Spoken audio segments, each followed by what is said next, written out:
Hi, it's Pauline with Past and Present. Today I wanted to discuss the beginning of trying to make things work permanently for you, as I had to learn. There's lots of little tricks that we can use, and you can use them just to get by and then start looking ahead. Okay.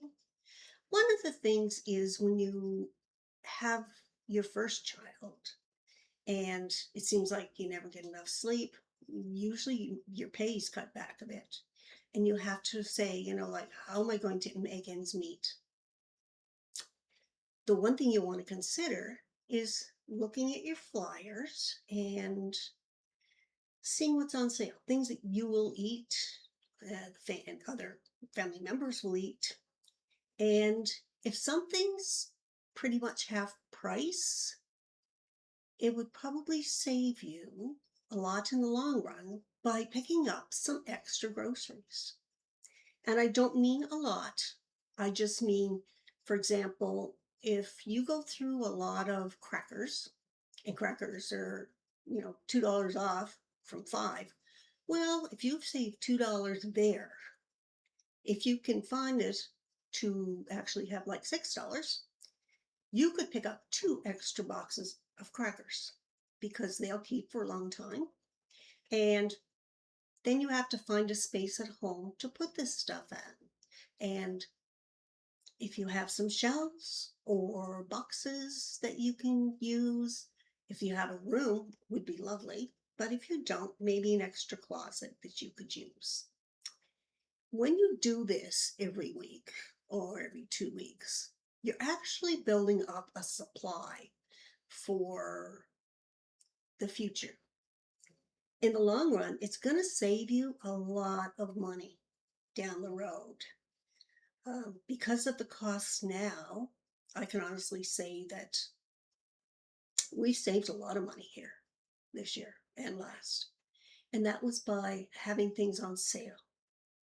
And now I buy even bigger bulk to keep it. Now there's some weeks I don't need to go for groceries. There may be 3 weeks, might even end up being a month before I have to go to the store now. And that's because the allotted money that I allow for groceries, I've already got that stuff here. So it's only a fresh fruit or vegetable. And if I'm making my own fruits and vegetables, cooking them down a bit and uh, freezing them, then I can go quite a while.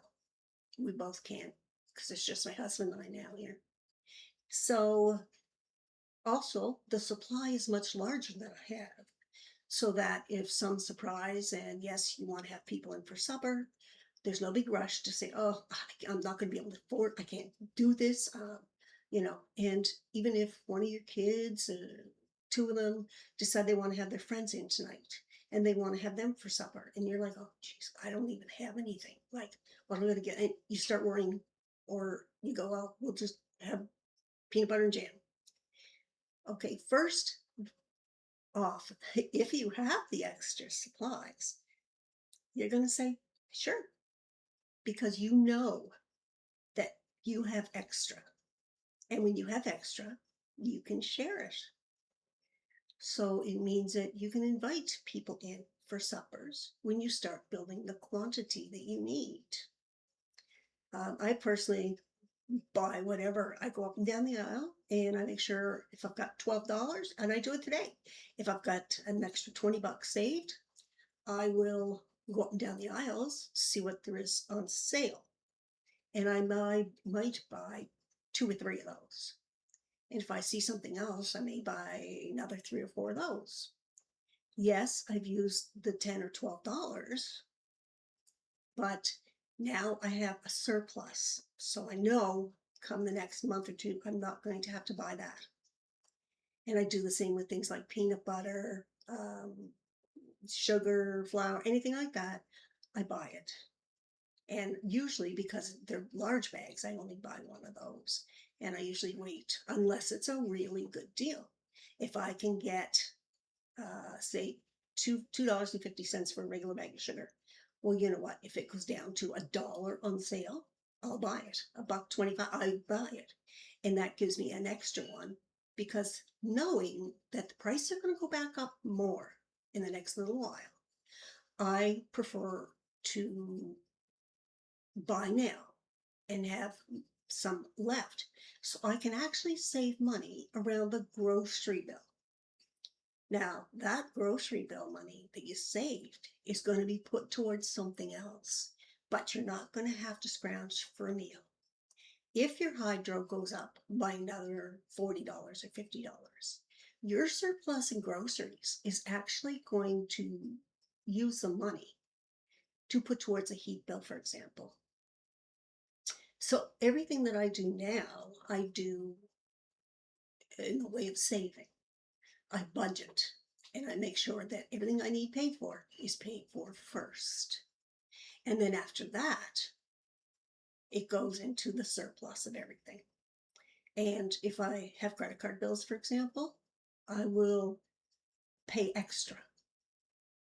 So if I have an extra $50 left over in my account, that goes to one of the credit cards, for example, or something else towards heat, or in as Christmas comes, or New Year's into the new year.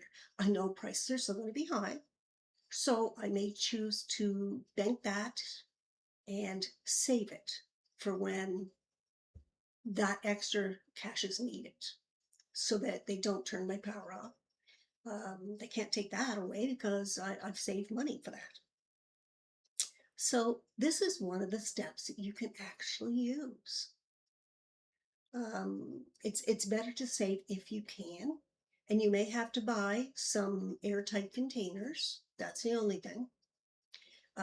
Glass with lid is perfect, and you can get those at the dollar store, online, or maybe, I don't know what you call it, buy and sell things on communities.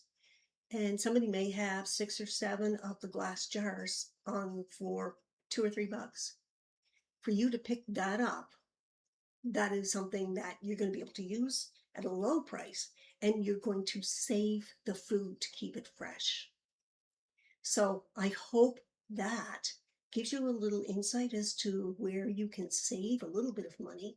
And once you do it religiously, because it takes about 3 or 4 months to understand that you have to do this in order to have enough to give you a surplus somewhere else, and it's not hard to do. So keep that in mind when you're shopping. If you have any questions, don't hesitate to ask me. I'm sure I can find something that's relevant to you. Um, it's quite easy to come up with something that way.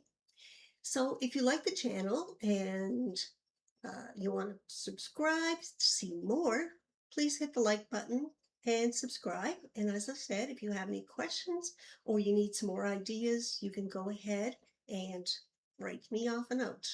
Okay, so hopefully this helps a bit to start, and I will see you again later. Thank you.